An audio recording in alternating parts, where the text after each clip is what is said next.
ಬೆಂಗಳೂರು ಒಂದು ರೀತಿ safe city ಅನ್ನೋದು ಹೋಗಿ ಕ್ರೈಮ್ ಸಿಟಿ ಆಗೋಗ್ಬಿಟ್ಟಿದೆ. Crime city. ಇವತ್ತು ನಮ್ಮ ಸರ್ಕಾರ ಇದ್ದಾಗ ಬಾಲ ಮುಚ್ಕೊಂಡಿದ್ದಂಥ ಭಯೋತ್ಪಾದನಾ ಚಟುವಟಿಕೆಗಳು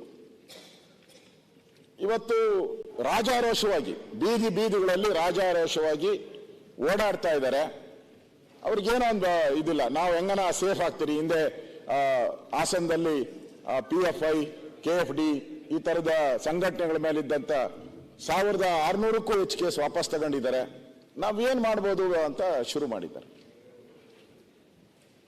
ಶಿವಮೊಗ್ಗದಲ್ಲಿ ನಾವು ನೋಡಿದ್ದೀರಿ, ಶಿವಮೊಗ್ಗದಲ್ಲಿ ಮತ್ತೆ ಕೋಲಾರದಲ್ಲಿ ನನ್ನ ಲೈಫಲ್ಲಿ ನಾನು ನೋಡಿದ್ದೀನಿ. ಯಾವ್ದಾನ ದೇವಸ್ಥಾನದ ಪೂಜೆ ಆದರೆ ಈ ಕಡೆ ದೇವ್ರುಗಳು ಹಾಕ್ತಾರೆ, ಇತ ಯಾವುದೋ ರಾಜಕಾರಣಿದು ಏನೋ ಹುಟ್ಟು ಹಬ್ಬ ಆದರೆ ರಾಜಕಾರಣಿಗಳು ಫೋಟೋ ಹಾಕ್ತಾರೆ, ಯಾರ್ದ ಮಹಾಪುರುಷದ ಏನಾನ ಇದ್ರೆ ಮಹಾಪುರುಷರು ಕಟ್ಔಟ್ ಹಾಕ್ತಾರೆ. ಫಸ್ಟ್ ಟೈಮ್ ಲಾಂಗೋ ಮಚ್ಚು ಕಟ್ಔಟ್ರು, ಅದು ಸ್ಟೀಲಲ್ಲಿ ಮಾಡಿಸಿರೋದು ಕೋಲಾರದಲ್ಲಿ. ಸ್ಟೀಲಲ್ಲಿ ಮಾಡ್ಬೇಕಾದ್ರೆ ಎಷ್ಟು ದುಡ್ಡು ಖರ್ಚಾಗ್ತೈತೆ. ಸ್ಟೀಲಲ್ಲಿ ಲಾಂಗು ಮಚ್ಚುದು, ಅದು ದೊಡ್ಡ ರೋಡಲ್ಲಿ ಹಾಕಿರೋದು. 30 ಅಡಿ ಅಗಲ, 40 ಅಡಿ ಉದ್ದ.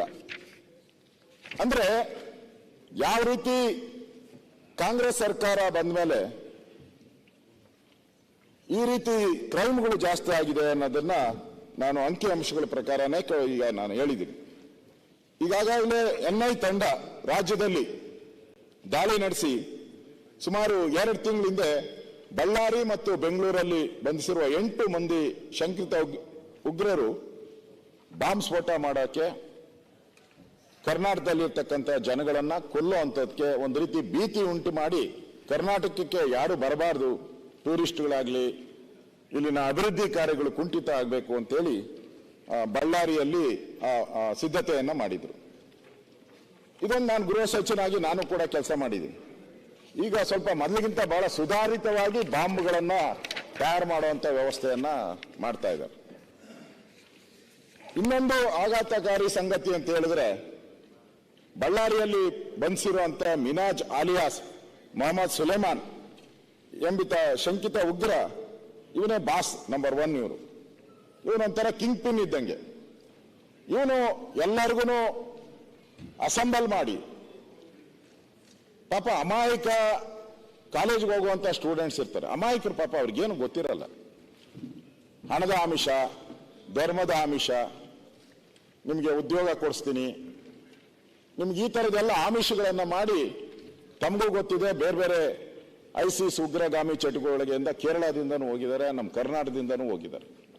ಈ ತರ ಟ್ರೈನ್ ಅಪ್ ಮಾಡುವಂತ ಒಂದು ಸ್ಪೆಷಲಿಸ್ಟ್ ಈ ಮಿನಾಜ್ ಆಲಿಯಾಸ್ ಮೊಹಮ್ಮದ್ ಸುಲೇಮಾನ್, ಇವನ್ನ ಬಳ್ಳಾರಿಯಲ್ಲಿ ಬಂಧಿಸಿರುವಂಥದ್ದು.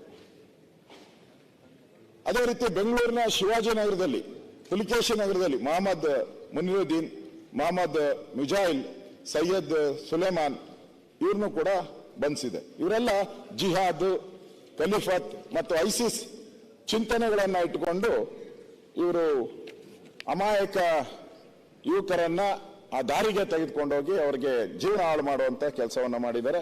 NI ತಂಡ ಇದನ್ನು ಕೂಡ ಬಂಧಿಸಿದ್ದಾರೆ. ನನಗೆ ನೋವಾಗ್ತಿರೋಂಥ ಸಂಗತಿ ಏನು ಅಂತ ಹೇಳಿದ್ರೆ, ಕರ್ನಾಟಕ ಎಲ್ಲೋ ಈ ರೀತಿ ಸ್ಲೀಪರ್ ಸೆಲ್ಗಳಿಗೆ ಒಂದು ಅವಕಾಶ ಆಗ್ತಾ ಇದೆ ಅನ್ನೋದು.